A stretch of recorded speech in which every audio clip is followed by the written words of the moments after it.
Okay, yours. everybody. Welcome to another episode of Grow and Connect podcast. If you're not familiar, what we do here is help coaches and consultants scale their businesses by helping you identify your ICP and putting a lot more of them on your calendar.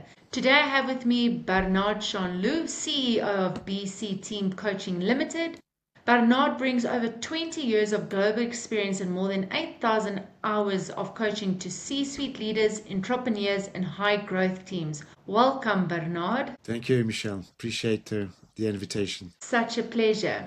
So, for the viewers that are not familiar with your work, would you like to share your background and exactly what it is that you do, Bernard? Sure. Well, I'm an executive and team coach, and I've been in the profession for, gosh, more than 20 years now. So I would consider myself to be a veteran. I'm credentialed MCC and ACTC by the International Coach Federation, and I'm the founder of BC Team Coaching Limited, based in Dublin and the Republic of Ireland. And what we do here in a nutshell is we work with senior leaders, executives, C-suites, leadership teams across large global organizations and global startups. So we have two verticals in the multinational sector. We work with the Fortune 500, the CAC 40, which is the French equivalent of Fortune 500, and the FTSE 150. And the startup ecosystem, we work essentially with the biggest accelerator in Europe, which is the European Innovation Council, with a budget of 10 billion euros. And we've been working with them since 10 years now. Oh, wow, impressive. Thank So, you. would you like to dive a bit deeper into what got you where you are today and perhaps some of the challenges you face along the way, or how the profession has evolved over time? How the profession has evolved over time is a long conversation. But let me start with your first comment, your first question. What got me into this profession is I tend to work with leaders in high-stake environments, founders who are either scaling fast or senior executives inside complex organization. And that's my background. That's where I come from, where I spent roughly 10 plus years in the NASDAQ environment. So what got me into coaching is quite interesting because I came into this into really an unexpected doorway. I was laid off by a NASDAQ company. I was coming from London, landed in Dublin for 1 year, and ended up doing so usually in those days, I would volunteer and get a package, find another job quite fast. And this was during the bubble, internet bubble in the year 2000. So it gives you an idea of my age now. And so I ended up doing a master's in human resource management in the National College of Ireland and the city centre in Dublin. And from there, I fell in love with strategic HR. At the time, one-to-one, everything to do with the helping profession or doing a one-to-one conversation for me felt really too intimate. But over the years, I really got into this and went up I'll probably come back to that, the painful, in parenthesis, credential pathway of ICF, ACC, PCC, MCC, clocking my hours, going through supervision, CPD, and all that stuff.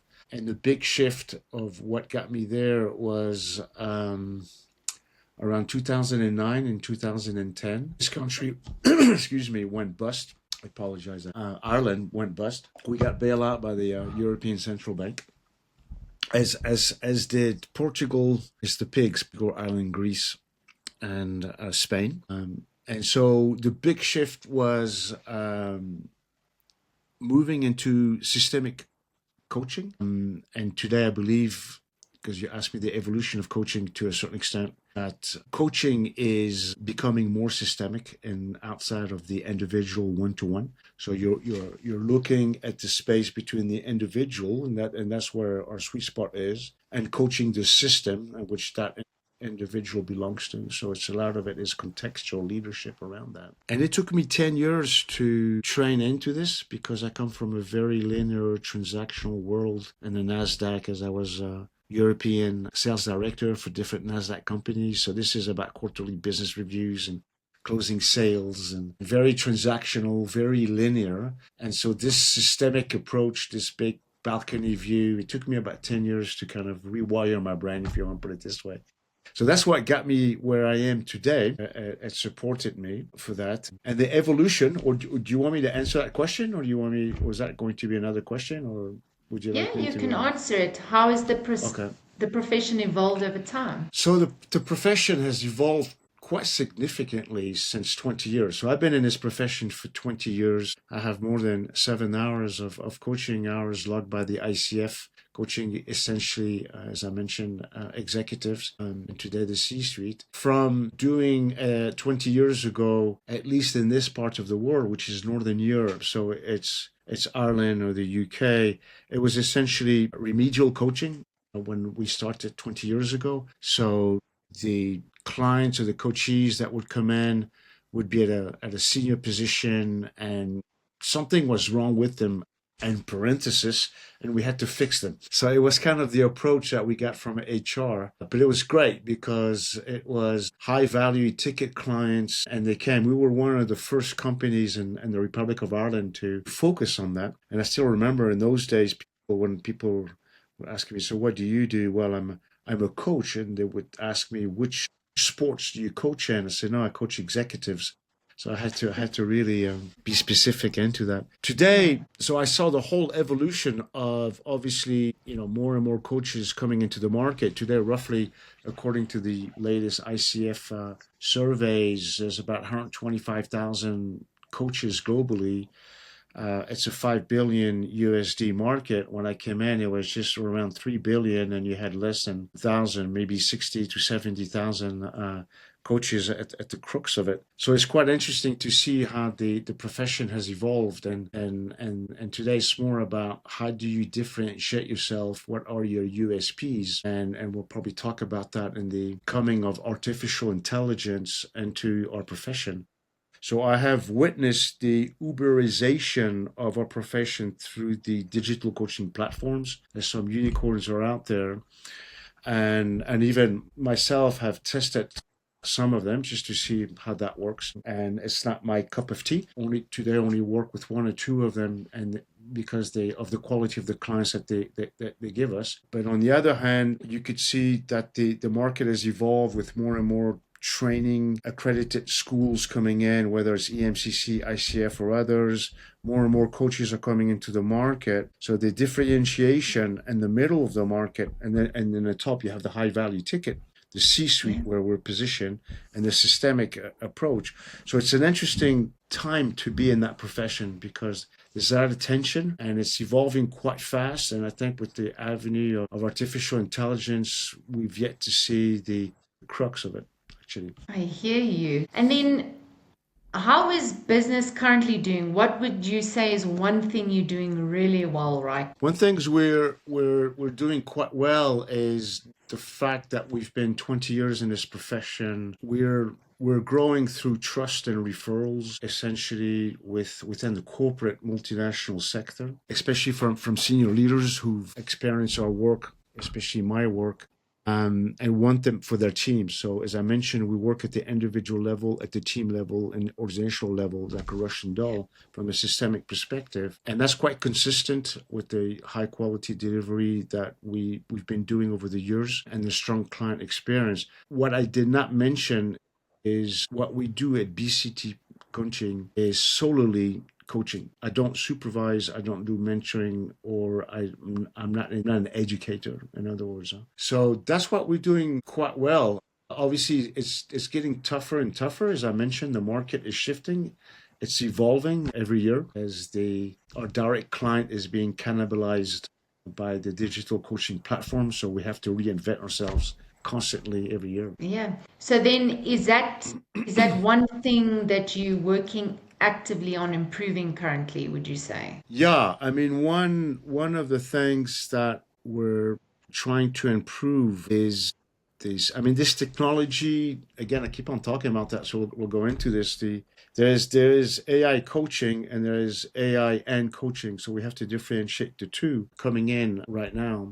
But one things that we're trying to improve is definitely the digital front door. So how we pitch ourselves, as I referred earlier on, the unique selling point and and how do we bring value to our clients is today becoming more and more important, as opposed to, I've renewed my MCC and ACTC twice, but that's not going to get me clients. What gets me clients is the value that I bring them. The credentials will open the door at the multinationals such as Google or others, because then you're entering the talent management market, and HR will qualify and filter out the coaches who are coming through their doors, or the providers are coming through their doors with the credentials, level of expertise, references, and all that stuff. But outside of that is, how do we bring value to our clients? And this is what we're trying to improve. So our storytelling. So right now I have the chance of getting a lot of support, where, for example, we're working with the University of Dublin, with students who are in the completing their masters in project management. So we have the chance of having internships until April, who are advising our business, and all of these students are working currently. So we get resources like that, and have other projects that we're looking at to improve that digital front door, as I call it. I hear you. So maybe you could walk us through a recent client story. What was the initial challenge? What did you guys do together, and what changed for them over time? I would have a lot of client stories. I think the first one that comes to my mind is an unusual client story, and I'm still coaching the client, so obviously I'll share this in a disguised, anonymized way for confidentiality purpose, as a professional coach following the code of ethics of the ICF. This particular client is a global CTO and is a registered blind, so it's unusual to coach someone who is as a registered blind and is managing roughly a couple of hundred employees and has a big £1 million budget underneath him, and coaching him currently to transition into a VP. And what's unusual about this case study is, when the client was vulnerable and shared that with me, I kind of panicked, I'll be honest with you. How am I going to coach someone who's registered blind, and how does he see me? And this is online, so it's not face-to-face, right? How does he see me? How do we communicate? How do I do the follow-up and between sessions and all of that stuff? And I find this individual amazing, actually, on how he is enabling and coping with his own health issue. And for me, it's a great lesson of openness and vulnerability. And you're just raw, and the raw element, and very obviously a high performer. As I mentioned to you, I work essentially with a high-stake, high-pressurized, high-performing culture. And so I am just an hour to have the opportunity to coach executives at this level who are so open and vulnerable online. This is remote coaching, obviously. Yeah. That must be really interesting. That's a great story to tell, because it's not always about how you can see. That just shows the way you portray yourself in your speaking, that it still adds value even when someone cannot physically see you, which is great, and that's really fabulous. So Absolutely. we've spoken a bit about technology. So how has technology changed the way you attract, serve, and retain clients, whether that is content, online delivery, or the tools that you use behind the scenes? Well, first of all, post-COVID, obviously technology has changed a lot. During COVID, all of these digital coaching platforms were funded by the private equity market, by VCs, came along. So today I do roughly 65% of my business online and 35% face-to-face. So the technology has evolved a lot. And like for us, you're in South Africa, I'm in the Republic of Ireland. We're using this platform so to enable to communicate globally, basically. It's just the time zone that will differ. So to automate this whole process of calendar synchronization, Calendly, we use Calendly, for example. Having all of that IT stacked is something we've invested over the years since the last 22, so 4 years ago, roughly. So that's the first thing that comes to our mind, how tech has supported us in attracting and serving and retaining our clients. The second thing that comes to our mind, and I mentioned that a few times already, and this conversation is artificial intelligence. And so AI is a big theme. And I mentioned the UCD Link projects with the students who are advising us, and we're currently also looking at fractional AI executives in the company. So the aspect that is really that we're looking at the moment is the efficiency and productivity. So AI and coaching as opposed to AI coaching.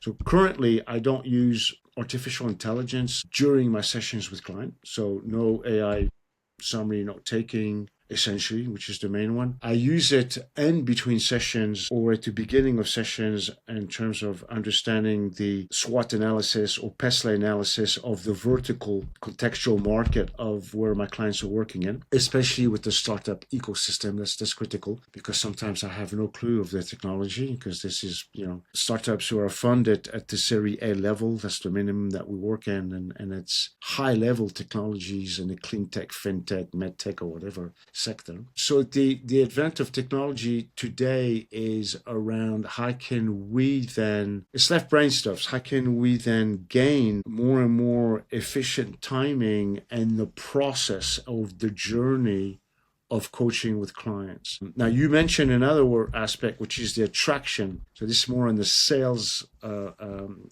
the sales piece. And the sales piece, we're probably quite active on LinkedIn. And a lot of our digital marketing goes into LinkedIn. But that's it in a nutshell, because we work a lot with referrals or word of mouth, and we constantly obviously have to reinvent ourselves. So this is where we're spending most of the time and they're looking to improve, research, prep, workflow, integration, measurement. So the data piece is going to become more and more important. How do we measure the evaluation of a coaching engagement? Because as I referred early on, that's one of the USPs. How do you bring value to a C-suite client? Is basically prove to me that coaching will bring me value as opposed to a mentor or an advisor or my board or my CEO. So that's where we're looking at the moment. I hear you. That's great. And then many coaches struggle to balance impact with income. How have you structured your offers, pricing, and business model so that you can both serve deeply and grow sustainably? The way we structure this is relatively straightforward because, as I mentioned, we work at the team and organizational level. So at the individual level, we have our typical high ticket offerings for the C-suite. So usually we work at least 6 months to up to 2 years is probably the longest VP I've been working with at the moment, because I have had the chance to have some renewals. The team coaching is straightforward. If you go with the basic of team performance all the way to systemic team coaching. So for example, I'm renewal international associate. So working with Peter Hawkins, who's it's a pleasure and I'm very grateful to work with such professors and individuals who's written 20 books around systemic team coaching there. So that's more of a higher ticket, and whole system change is through consortiums. We can't do this on our own. So for example, in 2025, I spent 8 months in Saudi Arabia, in Riyadh, coaching one of the top banks in Saudi Arabia, coach with 2 other coaches, the whole executive committee of one of the top Saudi banks. So that's 30 executives, which was great, except the group CEO. So it was great because I got to see in 8 months. So we spent one week a month in Riyadh in Saudi to see the whole, basically how a bank is run, from treasury to lending to operations to credit and a fast-moving culture such as Saudi Arabia. So that's essentially our 3 offerings. That's really great. So to close off, Bernard, what is one piece of advice that you would like to share with somebody that's new to the industry and hoping to get to where you are today? One piece of advice: definitely build your craft. That's for sure. I mentioned it early on in the conversation I went through the International Coach Federation credential pathway. So from ACC to PCC to MCC, where Today at MCC, ACTC level, I still belong to 4 or 5% of the population. Was at that level. So build your craft. And I think the newcomers, people who are coming in, have a really great opportunity that we did not have, whether you like them or dislike them. And I think I kind of gave a bit of my message. The digital coaching platforms today give the opportunities with coaches who are coming in to really clock their hours and get their CPDs and the mentoring and the supervision that they need. Because in my days, that did not exist. So you had to go and find your clients all the time and build your practice through that, through direct selling, basically. Today, you can really beef up through indirect selling through the digital coaching platforms and partnerships, your coaching hours. The second thing that's coming up for me is due to the competition. It's a highly competitive. I mentioned the numbers, roughly 125,000 coaches. It's a $5 billion USD market. So the differentiator, everyone is a coach, inclusive of my daughter. How do you then differentiate yourself in terms of unique selling points? So it's really important to find your niche. So if I look at my niche, our niche, as I mentioned, this is where we still need to work and on the front office, on the formatting to a certain extent our storytelling, how we sell ourselves. So even if I work essentially with startups and executives and multinationals, it's still too vague. So it's important to find a clear niche and not be too generic. So obviously, due to my experience, 20 years in the profession and the number of hours that I have and the expertise that I have, I kind of focus essentially on the global C-suite of executives. So it's more strategic coaching, transformational coaching than anything else. But I am refining it every year, constantly. And the last thing, which is a big topic right now in the coaching profession, and I understand where Grow and Connect is coming from. I understand where you guys are coming from. Is you have to learn how to manage your business. And a lot of coaches are good at their craft. They end up being mentors, supervisors, or educators doing a bit of coaching. This is how they kind of manage, but they don't necessarily know how to become entrepreneurs, how to really build a practice. And there's a lot of conversations at the moment around that. So learning how to build a business is fundamentally important. This is my second venture as an entrepreneur, and I work with startups and the Series A sector, and that helps me also see how founders, co-founders, founders team are scaling their own technologies and obviously going through the private equity market in there.